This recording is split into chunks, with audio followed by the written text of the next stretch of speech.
Hello everyone, welcome back to my new blog. तो नहीं कहेंगे, लेकिन बस इतना ज़रूर कहेंगे कि जो ब्लॉग मैंने कल एंड कर दिया था दोपहर में, फिर उसके बाद मैंने नहीं किया। खाना बनाया, खाया पिया और फिर मैं लेट गई थी 1 घंटे के लिए। तो अभी शाम का टाइम है, तो घर के जो डेली वाले जो काम होते हैं वो सारे हो गए हैं। तो बस यहाँ पे मैं बैठी हूँ और वो जो मेवा होती है ना, ड्राई फ्रूट्स, तो वो मैं कट करने के लिए पंचमेवा डालनी है ना उसमें, चन्ना मिर्च में और पंजीरी में, तो उसी को कट करने के लिए बैठी हूँ। तो मैं बता दूँ आप लोगों को कि मुझे किसी चीज़ में ड्राई फ्रूट डाल दो ना तो फिर वो मुझे अच्छे नहीं लगते खाने में। मैं ऐसे तो खा लेती हूँ, पर किसी चीज़ जैसे खीर है, दूध है, कोई भी चीज़ में अगर डाल दो तो फिर वो फूल जाती है ना, तो फिर वो मुझे अच्छी नहीं लगती है। तो मैं बहुत कम ही खाती हूँ, तो इसलिए मैं मेवा उतनी ही कट करूँगी।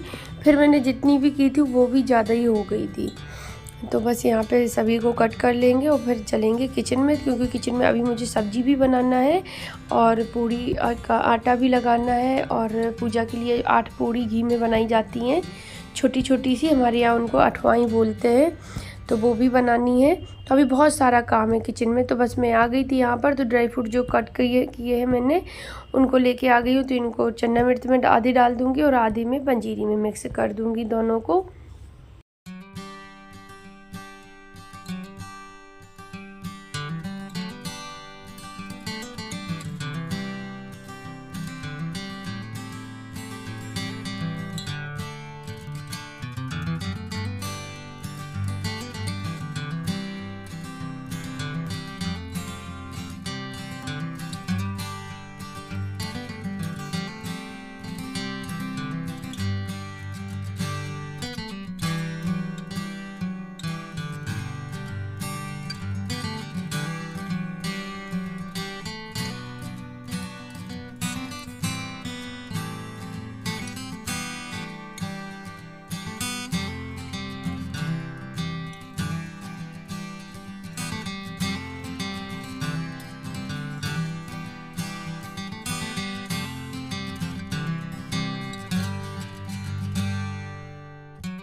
तो यहाँ पे मैं पनीर को कट करने लगी हूँ। इसको मैंने दोपहर में ही आ गया था, तो इसको 2 से 3 बार मैंने धुल के अच्छे पानी से और रख दिया था फ्रिज में। तो अभी निकाला है, तो यहाँ पे मैं इसको क्यूब्स में कट कर लूँगी। और ये मतलब थोड़ा ही मंगाया था, क्योंकि अभी शाम के लिए ही बनना है, बस सुबह तो फिर दूसरी सब्ज़ी बनेगी। तो बस यहाँ पे मैंने पनीर के लिए मतलब फ्राई करने के लिए, पनीर को मैं पहले फ्राई करती हूँ फिर बनाती हूँ, ऐसे कच्चा पनीर नहीं डालती हूँ। तो यहाँ पे मैंने कढ़ाई में तेल डाल दिया है, तो वो गर्म हो रहा है। जब तक मैं मसाला तैयार कर लूँगी, तो प्याज काट लूँगी, क्योंकि थोड़ा सा ज़्यादा चाहिए होता है डेली के हिसाब से। डेली से मतलब थोड़ा ज़्यादा लगेगा, क्योंकि कभी कभी किसी सब्ज़ी में ना प्याज अच्छा लगता है, मसाला थोड़ा हो अच्छा सा। तो यहाँ पे अनय आया था, तो बोला मेरी राखी को कट कर दो जो और बंधी थी, क्योंकि वो उसके धागे ना लटक रहे थे, बार बार वो छिन छिन के लटक रहे थे। तो फिर मैंने सारी निकाल दी थी। पहले दिन में एक बची थी, तो उसने वो भी निकलवा दी। अभी बोलता मम्मा अब निकाल दो। तो आज जन्माष्टमी भी है, वैसे भी जन्माष्टमी को कोई कोई निकाल देता है। तो बस यहाँ पे मैंने पनीर डाल दिया है और वो उसको फ्राई करने के लिए कढ़ाई में। यहाँ पे जब तक मैं प्याज, लहसुन, मिर्ची इन सबका अच्छे से पेस्ट बना लूँगी। और ये तुलसी लेके आए थे, तो इनको मैंने इनको ही बोल दिया कि आप ही धुल के वो बस थोड़ा डाल दो इनमें। धुल के इसलिए क्योंकि वो बाहर रखी ना तो मंकी पकड़ते रहते हैं पेड़ पौधों को, तो इस वजह से धुल के डाल दी। शायद धुल के नहीं डालनी चाहिए, पर मैंने धुल दी है।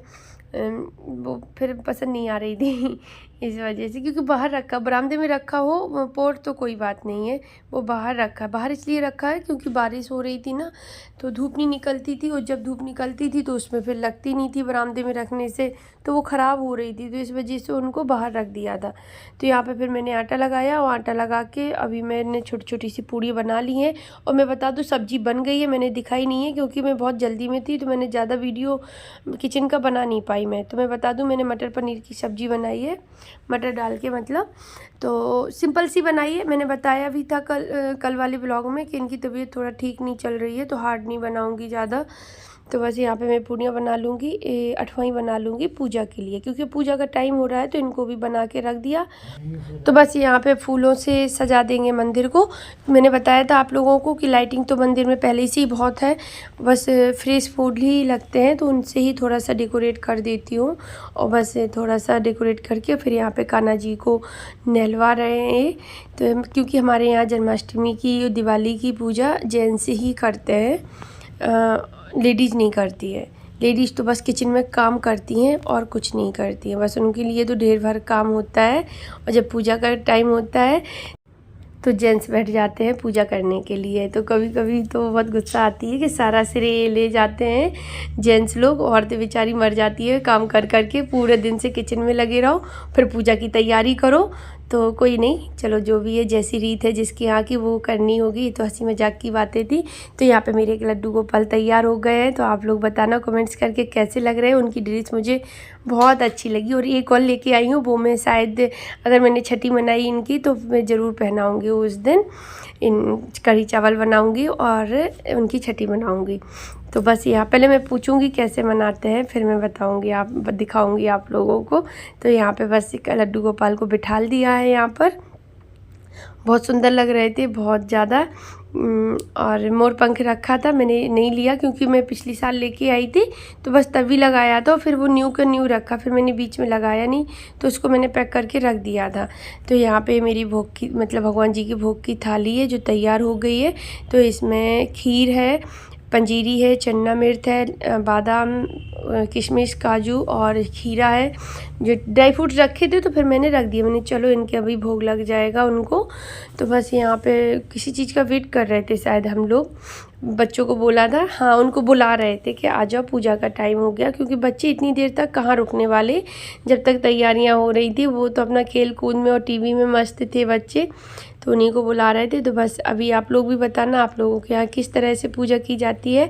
हमारे यहाँ तो बस ऐसे ही की जाती है जिस तरह से मैंने आपके साथ शेयर किया है। तो बस यहाँ पे उनकी जो भोग की जो उनका बर्तन है भगवान जी का, उसी में सारी चीज़ें रख के और सभी को भोग लगा देंगे। तो बस जितना बनता है मतलब उतना हम लोग करते हैं, अपनी तरह से कोशिश पूरी करते हैं। और वैसे तो कहो कि उनकी पूजा तो कभी कोई पूरी कर ही नहीं पाया है, बड़े बड़े संत महात्मा बस वही कर पाएंगे, आम लोग कहाँ कर पाएंगे। उनकी पूजा का कोई वही नहीं है कि मतलब कोई एक सीमा ही नहीं है कि कहाँ तक होनी है। तो बस यहाँ तो जितना बनता है उतना, कहते हैं ना, जितना करो मन से करो, बस ज़रूरी नहीं है कि दिखावा करो ज़्यादा। तो बस जितना हुआ कर दिया। यहाँ पे होम हो रहा है तो होम कर देंगे। और होम के लिए हमारे यहाँ पीपल का पेड़ लगे, ये तो वैसे भी कहते हैं आम या पीपल की लकड़ी से ही होम करना चाहिए। तो आम का तो है लेकिन दूर है, थोड़ा सा आगे है, मतलब दूर नहीं है ज़्यादा, 1-2 क्वार्टर छोड़ के आगे लगा है। पर पीपल का तो मेरे बाहर ही लगा है, तो उसकी लकड़ियाँ ही मिल जाती हैं, तो बस उसी से होम कर लेते हैं। और अच्छा भी रहता है होम करना। और वैसे भी पूजा में होम अग्यारी ज़रूर करनी चाहिए, नहीं तो उसके बिना पूजा नहीं होती है पूरी, ऐसा मेरी मम्मी ने कहा था। मैं तो भूल ही गई थी कि होम भी करना है, हर साल करती हूँ फिर भी भूल जाती हूँ, फिर मैं उनसे पूछ लेती हूँ कि होम करना है कि नहीं। किसी किसी पूजा में शायद जो छोटी मोटी पूजा होती है उनमें नहीं करते होंगे, शायद, मुझे याद नहीं है। तो बस फिर मैं ज़्यादा ध्यान देती नहीं हूँ कुछ चीज़ों को, मुझे लगता है मम्मी है ना, उनसे पूछ लेंगे तो वो बता देंगी तुरंत। तो बस तो कुछ चीज़ें याद रहती हैं, कुछ जैसे भूल जाते हैं, तो फिर मैं टेंशन नहीं लेती हूँ, हो जाता है मेरा काम पूरा, मैं उनसे पूछ के कर लेती हूँ। और जन्माष्टमी की पूजा तो हर जगह एक सी ही होती है, बस थोड़ा बहुत टाइमिंग का है। जैसे हमारे यहाँ थोड़ी जल्दी हो जाती है, सबके बहुत से लोगों के यहाँ 12 बजे ही होती है। तो बस चलिए, अभी मैं सोच रही हूँ इस ब्लॉग का यहीं पर एंड भी कर देती हूँ। और मैं आपको दिखा रही थी मंदिर, इस दिन के लिए बड़ी ज़ोर शोर से तैयारियाँ होती हैं, बहुत जगह तो बहुत ही ज़्यादा झांकी भी लगाते हैं, बहुत अच्छे से मनाते हैं। पर मुझसे तो जैसा बना मैंने मना लिया। तो मिलते हैं कल, बाय।